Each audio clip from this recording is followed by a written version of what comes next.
These are the first 10 seconds of freedom after 15 years of incarceration. And this is the 300th second. He's back in handcuffs. The same man, the same place, but he's already being led back by the same guards. It's mind-boggling to think that the greatest gift, freedom, could be destroyed in just 5 minutes. In this video, we'll break down 3 hidden psychological viruses that drive people to run back to prison. And the last one explains even the most irrational actions. This isn't stupidity, and it's not insanity. Behind this absurd act lies a terrifying but understandable logic, a logic accessible only to those who have been through the system. We're used to thinking of freedom as the ultimate value. For some, it becomes an unbearable torture.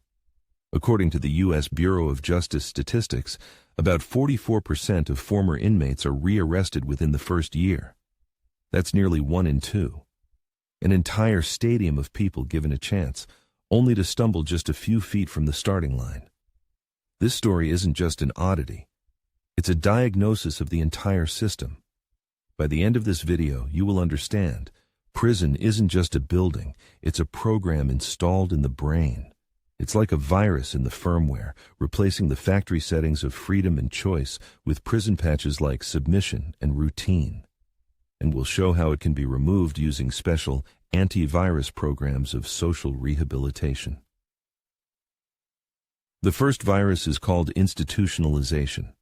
It's a scientific term for a simple phenomenon. The brain, accustomed to a cage, forgets how to live in an open field. This idea was formulated by sociologist Irving Goffman, who studied total institutions, prisons, barracks, and closed boarding schools. He found that their main goal isn't rehabilitation, but a complete reprogramming of the personality to fit the system's needs. As a result, the freedom of choice isn't joyful, it's paralyzing. Imagine a deep-sea fish, accustomed to colossal water pressure. If you suddenly bring it to the surface, it won't rejoice in its freedom. It will literally explode from the inside. Scientists call this barotrauma, a physical collapse from a rapid change in pressure. What happens to a former inmate's psyche is a psychological barotrauma. Their inner world can't withstand the pressure of freedom. He walks into a supermarket and freezes up. Dozens of types of bread, cheese, juice. For 15 years, others decided what he would eat, when he would sleep, what he would do. Now, every decision is a micro-stressor. Psychologists call this the paralysis of choice. As Professor Sheena Iyengar showed in her famous jam experiment, too much choice can overwhelm even an ordinary person.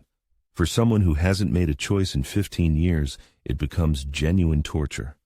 This stress accumulates and within hours can turn into a panic attack. Against this backdrop, prison seems like a safe, predictable place. Now, a simple exercise. Remember your first day at a new job or in a new city. That feeling of being lost? Multiply that by 1,000 and imagine you've forgotten the basic rules of the game. How to pay with a card, how to use a smartphone, how to simply talk to a stranger. It's like being woken up from a 10-year coma and immediately sent to take a quantum physics exam in a foreign language. The world is the same, but you're an alien in it. Fear and panic are powerful factors, but they don't explain cases where a crime is committed coldly, almost with a sense of relief. What if returning to prison isn't an emotional breakdown, but a business plan? In American criminology, there's a cynical expression, 3 hots and a cot. This is what prison guarantees, and freedom does not. For some, it becomes the only available social benefits package, the worst business plan in the world. This plan is built on brutal arithmetic. In prison, you have 3 yeses, a roof, food, and minimal security. On the outside, you face 3 no home, no job, and no one. Upon release, an inmate is given what's called gate money. The amount is ridiculously small, sometimes less than $100. That's not even enough for a couple of nights in the cheapest motel. For a person with no support system, the choice between starving on the street and a bunk in a cell becomes terrifyingly logical. This leads to these strange, almost theatrical crimes: smashing a store window in front of a patrol car, stealing a can of beer and sitting on the curb, waiting to be arrested. This isn't a criminal mastermind, it's a performance of despair. Criminologists call this the opposite of suicide by cop. The person isn't provoking an officer to shoot them, they are provoking the system to re-adopt them.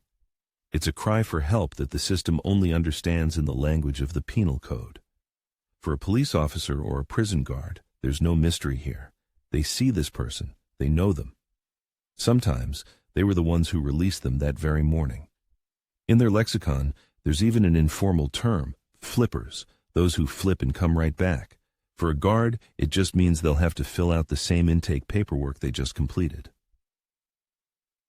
For the release, an absurdity that has become a bureaucratic norm.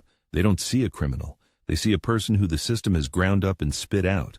And now, he's just crawling back into the jaws of the machine because he knows no other home. Okay, fear and cold calculation are understandable. But how do you explain a case where a person gets out with money, housing, and family support, yet still smashes the window of a patrol car an hour later? Here, the simple logic of survival is powerless.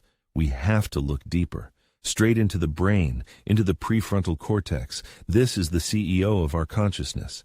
And we'll see how years of confinement turn this strict executive into an impulsive teenager, a teenager who floors the gas without even knowing where the brake pedal is.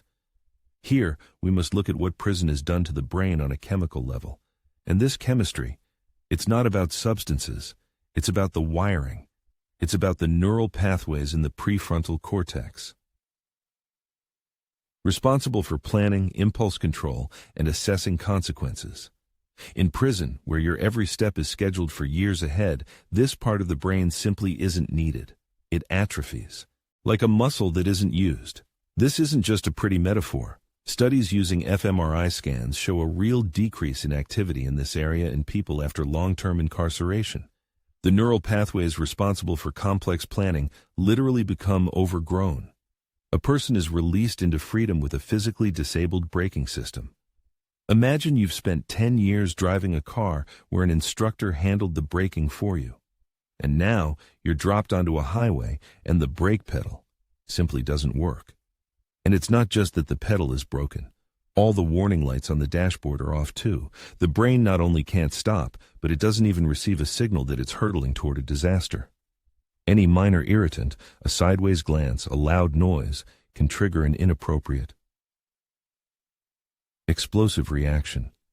The brain is simply unable to calculate its consequences. This is a prison reflex breaking through into the real world. In prison, you have to respond to aggression with immediate aggression, or you'll be broken. On the street, this same reflex leads to an immediate arrest. Psychologists call this a maladaptive survival mechanism. What helped you survive in one environment becomes toxic in another. It's like wearing a spacesuit in the jungle. It protected you in space, but here, it will kill you. The person acts not because they want to, but because their body and brain are programmed for the only response they know. Let's rate these 3 viruses on a sabotage scale. First, the passenger's panic or fear, 6 out of 10. Second, the calculator of despair or hopelessness, 8 out of 10. And third, the snapped cable or pure impulse, 10 out of 10. Because a person can overcome fear, they can find a way out of hopelessness, but they cannot command their brain to suddenly switch on if it has been in sleep mode for years. Theory is one thing, but to truly understand how these 3 forces converge at a single point and detonate a person's life, you need to live those 5 minutes with them. Let's meet Shane McGraw, whose freedom lasted just long enough to walk to the nearest store. He was imprisoned for armed robbery at 19 and returned to prison 5 minutes later for stealing a $1 can of Coke. This is the story of how a man's life was devalued to the price of a soda. Shane McGraw had a plan, a ridiculously simple one. He had a sister waiting for him. He had some small savings, and he had a dream. To get to his sister's house, eat her lasagna, which he hadn't tasted in 15 years, and get a job at an auto repair shop. No yachts or castles, just lasagna. On paper, he had everything he needed to stay out. But reality hit him like a sonic boom. The noise of the cars was deafening. Bright signs burned his retinas. People around him moved too fast, spoke too loudly, their faces were too close. This is classic sensory overload. His brain, accustomed to the gray colors and monotonous hum of a prison block, was like an old tube television that had just been plugged into a fiber optic cable. The processor simply burned out. He felt vulnerable, alien. The simple plan in his head began to crumble under the pressure of millions of stimuli. He went into a store to buy water, just water. But the self-checkout machine looked like the control panel of a spaceship. A security guard looked at him with suspicion, and in that moment, all three viruses converged at a single point. The passenger's panic ignited. He realized he couldn't cope, that he didn't belong in this world. The calculator of despair kicked in. A thought, which he would later repeat to psychologists, echoed in his mind. I don't know how to live out here, but I know exactly how to survive in there. And then the snapped cable gave way. He grabbed a can of Coke and walked toward the exit. His brain wasn't evaluating the consequences. It was simply executing a command. End this torture. He didn't run. He didn't resist. He just waited. When the handcuffs clicked on his wrists, there was no fear on his face. There was relief. A prison psychologist would later describe it this way. For him, the click of handcuffs wasn't the sound of freedom ending. It was the sound of order returning to his universe. The chaos was over. He was going home. This tragedy is built into the very architecture of the system. It operates like an on-off switch. Yesterday you were under total control. Today you're in total chaos. There's no buffer zone, no decompression. It's like forcing an astronaut who spent a year in zero gravity to run a marathon the day they land. They need slow gravitational therapy, not a shock to their system. And such decompression chambers for the psyche do exist. They are gradual adaptation programs like halfway houses, where former inmates live under partial supervision, relearning everyday tasks, restoring documents, and rebuilding social skills. The gold standard for such a system is the Norwegian prison on Bastøy Island. There, inmates live in conditions that closely resemble freedom, preparing them for release. The result? Norway's recidivism rate is around 20%. Compare that to 40% or even 60% in the US and Russia. This isn't a miracle. It's a technology. A technology that allows the brain to slowly acclimate to the pressures of a new world. These programs attack all three viruses simultaneously. They provide freedom in controlled doses, preventing institutional panic. They offer housing and job assistance, pulling the rug out from under the calculator of despair. And most importantly, they force the prefrontal cortex to start working again, making daily decisions in a safe environment. In essence, it's a reinstallation disk for the consciousness.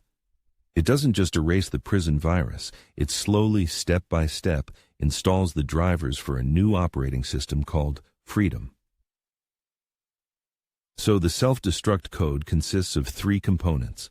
First, the agoraphobia of choice, a panic-driven fear of a world without orders. Second, the economics of despair, when a bunk in a cell is the best business plan available. And third, the neural autopilot, a brain that only remembers prison reflexes and has no manual override. Now, the main question for you. In the story of a man whose freedom lasted 5 minutes, what played the decisive role? His personal, broken psychology, or the failure of the system that prepared him for it? Remember, your answer isn't just an opinion. It's a verdict that determines who we should fix first, the person or the machine that breaks them. Write one word in the comments, psychology or system. Let's see which one gets more votes.